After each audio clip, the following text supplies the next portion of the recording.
Oke, anak-anak, kembali lagi dengan Bapak ya. Kita akan lanjutkan lagi part yang ketiga untuk pembahasan bang soal matriks ya. Oke, part sebelumnya kita selesai di nomor 14, kita lanjut di nomor yang 15 ya.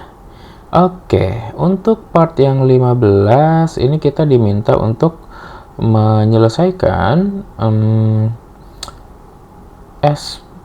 solusi dari sistem persamaan berikut ya, SPLTV lagi ya, SPLTV ya. Ini nanti kita buat tidak dengan metode inverse ya. Saya tidak menyarankan untuk menggunakan metode inverse untuk matriks 3x3 ya. Kalau yang sebelumnya nomor 14 kita gunakan OBE, yang di nomor 15 ini kita gunakan metode determinan ya, atau ini biasa disebut juga dengan metode Cramer seperti itu ya. Nah, saya buat ini kalau di contoh soal kita yang di kelas kita gunakan D ya, dx, dy, dz. Nah, kalau ini saya menggunakan delta ya, seperti itu. Oke. Ya, tapi nggak menjadi masalah ya, itu hanya penamaan saja. Oke, sekarang kita selesaikan ya. Pertama adalah kita buat matriks koefisiennya dari setiap persamaan ya. 2x, yz, 2x ditambah y ditambah z hasilnya adalah 5, maka kita ubah menjadi matriks koefisien seperti ini. Nah, dari matriks koefisien ini kita cari determinannya, ya kan? Nah, cari determinan untuk matriks koefisien ini ya udah dengan metode Sarus aja yang paling mudah ya. 2 min 1, 2 dikali min 1 min 1, 1 kali 2 kali 1, 1 kali 3 kali 2, dikurang ya, seperti ini, dikurang 1 dikali min 1 dikali 1, 2 dikali 2 dikali 2, dan seterusnya, sehingga peroleh determinan untuk matriks koefisiennya adalah 6. Nah, selanjutnya ya, kita peroleh determinan 6.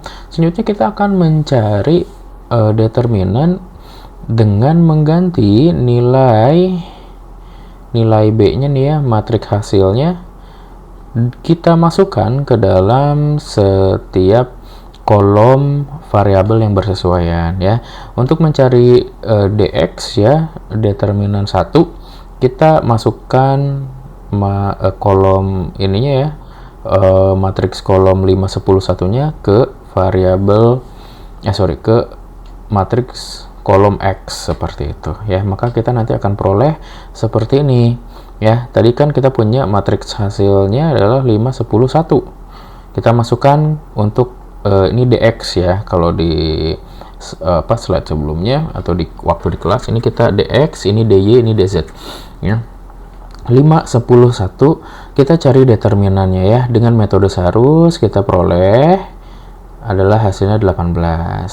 Kemudian untuk mencari dy ya, delta 2 ini kita masukkan ke kolom y, si matriks hasilnya ya.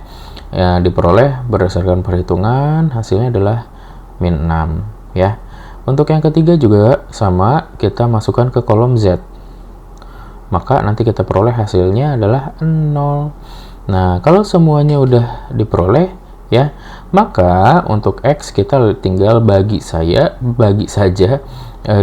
delta 1 dengan tadi determinan dari matriks koefisiennya, yaitu adalah 6. Semuanya dibagi 6, maka kita peroleh x nya adalah 18 per 6 3, y nya adalah min 6 per 6 adalah min 1, dan z nya 0. Jadi jawabannya adalah 3 min 1 dan 0 seperti itu ya. Oke, kita lanjut ke nomor 16 17 18 itu di skip ya, karena ada yang soalnya kurang lengkap, kemudian ada yang tidak wajib saya kerjakan ya, seperti itu. Kita langsung lompat ke nomor 19. Nomor 19 kita diminta untuk menyelesaikannya dengan metode OBE ya, operasi baris elementer. Nah, seperti biasa kita ubah menjadi matriks koefisien ya, berarti 1 2 4 1 3 5 1 5 6. Kalau ada negatif ya tinggal diubah angkanya jadi negatif. dan ini adalah matriks hasilnya. Nanti kita buat menjadi matriks augmentasi ya, dan kita cari dengan menggunakan OBE ya. Seperti biasa, OBE akan merubah matriks kiri ini nantinya akan diubah menjadi matriks identitas ya, atau setidaknya sampai dengan matriks segitiga bawah 0 ya, seperti itu. Sorry, yang ini kayaknya ya lebih bagus. Nah, kalau sudah seperti ini, kamu boleh stop OBE-nya di sini. Nanti tinggal substitusi balik. Ini berarti Z-nya 3, dimasukkan lagi 3Z tambah Y, hasilnya 3, berarti ketemu nanti Y. Y dan Z sudah ketemu, nanti substitusi balik diperoleh X gitu. Atau mau dilanjutkan lagi sampai menemukan identitas seperti ini juga silahkan ya. Nah, ya algoritmanya sama ya, langkah-langkahnya menjadikan matriks kiri adalah identitas, berarti ini diagonal utamanya harus satuan ya. Nanti secara otomatis nilai hasilnya ada di matriks di yang kanan ya, seperti itu ya. Ini sudah saya kerjakan, kamu nanti bisa lihat operasi-operasinya apa aja ya. Row pertukaran barisnya, nggak ada pertukaran baris ya kayaknya di sini, hanya ada perkalian penjumlahan dari baris-baris yang bersesuaian ya. Oke, maka diperoleh hasilnya nanti adalah X-nya 9, Y-nya -6, dan Z-nya adalah 3 ya, seperti itu. Inilah untuk soal yang nomor 19. Oke ya, kita lanjut untuk ke nomor 20 ya.